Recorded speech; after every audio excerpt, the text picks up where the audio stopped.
Après des semaines d'articles de presse opposant tel leader européen à tel autre, la tension est retombée et une atmosphère nettement plus conciliante s'est installée. En effet, les chefs d'État européens ont convenu de créer un fonds de relance post-pandémie. Un tel mécanisme était inimaginable il y a encore quelques semaines. Nous avons exprimé une forte volonté d'aller ensemble de l'avant. Il était clair pour tout le monde que nous avons besoin d'un tel plan de relance ou fonds de relance.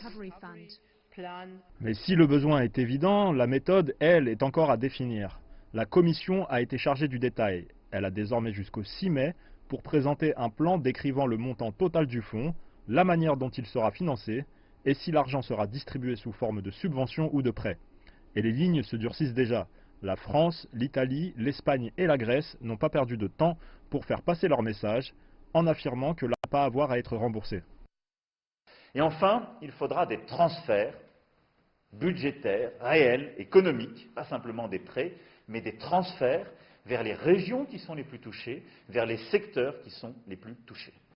Une idée à laquelle l'Allemagne, les Pays-Bas et l'Autriche auront du mal à se rallier.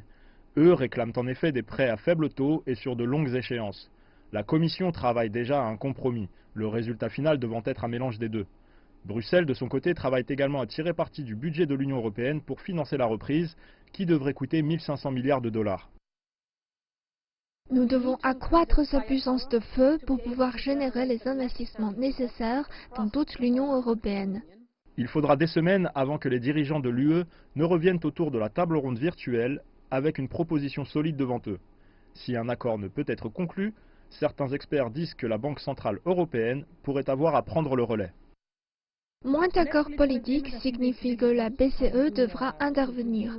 L'une des possibilités est d'injecter de la monnaie hélicoptère. Et je pense que la BCE elle-même n'est pas très heureuse à cette idée.